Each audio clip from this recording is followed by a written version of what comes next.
할렐루야. 11월 15일 수요일 묵상 말씀을 시작하겠습니다. 영원히 목마르지 않는 물. 하나님은 영원하십니다. 믿습니까? 고로 하나님께서 하시는 말씀 또한 영원하십니다. 왜냐하면 하나님은 진리를 말씀하시기 때문입니다.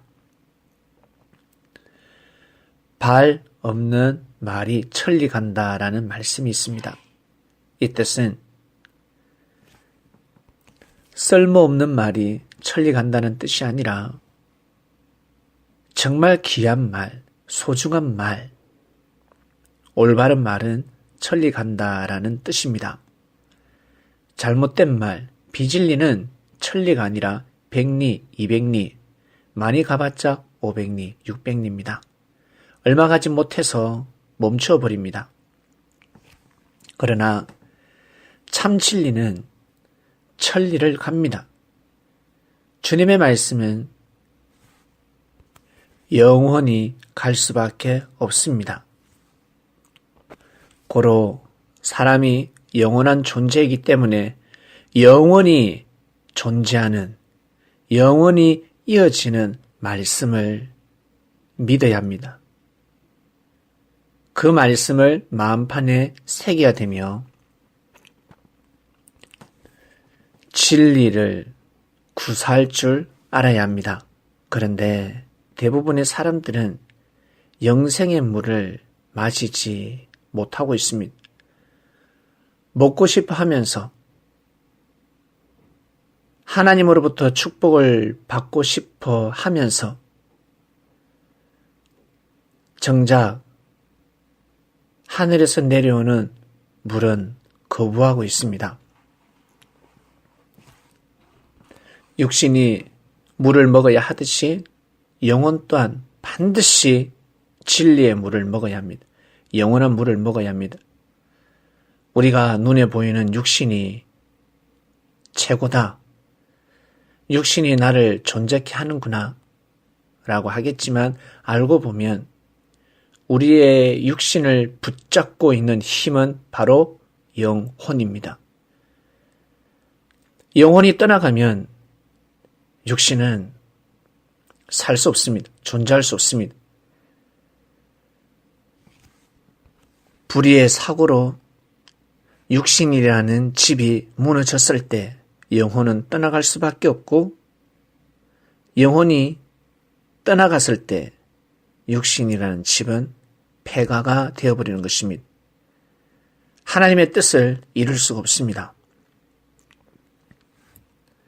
고로 육신이 존재하는 이유는 하나님을 경외하는 삶, 하나님을 모시는 삶, 다른 말로 진리를 갈구하는 삶, 영생의 물을 마시면서 살아야 합니다. 영원히 존재하는 말씀을 마시면서 살아야 합니다. 예수님께서 가나 혼인잔치에서는 말씀을 포도주로 비유하셨습니다. 예수님이 주신 포도주, 원래는 물이었죠. 그 물을 포도주로 변화시켰습니다. 진짜 포도주가 된 것이 아닙니다. 말씀의 포도주였습니다. 왜 그럴까? 혼인잔치에 빠지지 않는 음식이 바로 술이기 때문에 혼인잔치에서는 술로 비유를 하셨고, 우물가에서는 술이 중요한 것이 아니라 무엇이 중요합니까? 우물에는 무엇이 있습니까? 떡도 아니요, 과일도 아닙니다. 바로 물입니다. 가뭄이 들면 말라버리죠. 그리고 많은 사람들이 물을 길러가면 물이 또 마를 수가 있습니다.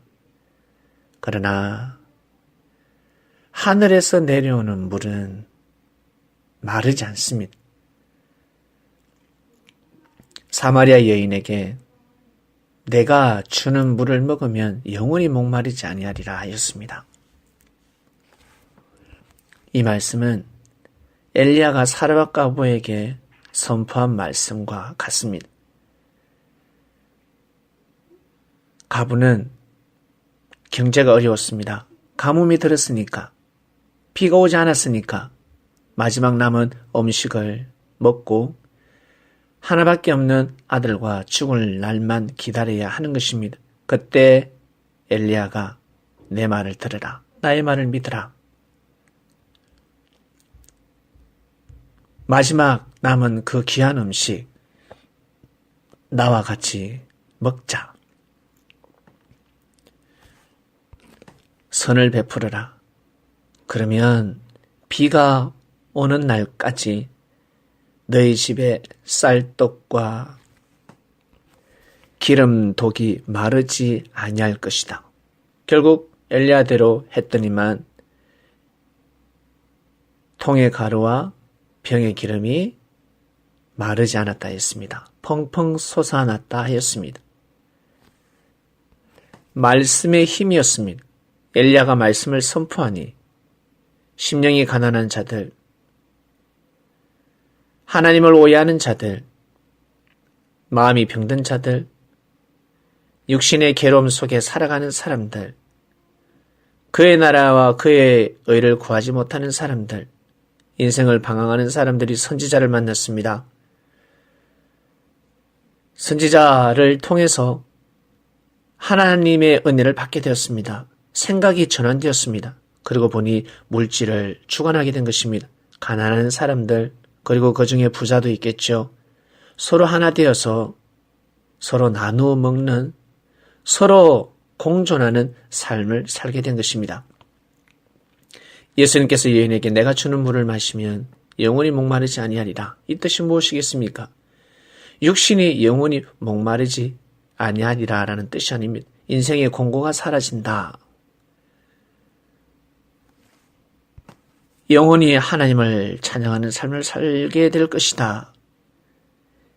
하늘로부터 성령의 은혜를 받게 될 것이다. 그 힘을 가지고 험한 세상을 살아갈 수 있는 것입니다. 영생의 물, 목마르지 않는 물, 바로 진리입니다. 진리란 삶의 질서를 바로잡는 말씀입니다. 진리를 먹게 되면 마음에 힘이 생깁니다. 영혼은 무럭무럭 성장합니다. 그 힘으로 육신이 이 땅에서 주인된 삶을 살 수 있는 것입니다. 아주 당당하게. 작은 고추가 맵다라는 말씀이 있습니다. 아주 당당하게, 부족하고 미약해 보이지만 자신감 있게, 박진감 넘치게 삶을 살아가는 것입니다. 힘들고 어려울 때 모두 다 주저앉지만, 포기하지만, 낙심하지만, 그러나 그리스도인들은 멈추지 않습니다. 힘들면 힘들수록 하나님을 경외합니다. 예수님을 만난 사마리아 여인, 힘들고 어려울 때 예수님을 만나면 되잖아요. 예수님께 도움을 청하면 되잖아요. 정말 귀한 인생이었습니다. 우리들 또한 보이지 않는 예수님을 맞이했습니다. 그러나 말씀을 들으면 마음에서 힘이 생깁니다. 자신감이 생깁니다. 왜일까? 왜 그럴까요? 진짜 주님이 영으로 오셨기 때문에 그렇습니다. 썸녀 여러분, 항상 목마르지 않는 물을 마시길 바라며 하늘로부터 내려오는 맛있는 물을 마시며 맛있는 인생을 살아가시길 바랍니다. 오늘도 승리하는 삶을 살길 바랍니다. 하나님 감사합니다. 영원히 목마르지 않는 물을 먹게 되었습니다. 우리가 사마리아 여인입니다. 남녀노소를 불문하고 모두 다 사마리아 여인의 삶을 살아가고 있습니다. 2000년 전에 한 여인에게만 주어진 말씀이 아니라 우리에게 그대로 적용되는 말씀입니다. 하나님, 오늘 말씀을 통해서 우리는 또 은혜와 깊은 깨달음을 얻습니다. 승리하는 삶을 살게 하소서. 말씀을 듣고 기도하는 섭리인들, 그리스도인들, 능력과 권능으로 함께 하소서. 감사함을 드리며 우리의 주님이신 예수님의 이름으로 기도드립니다. 아멘.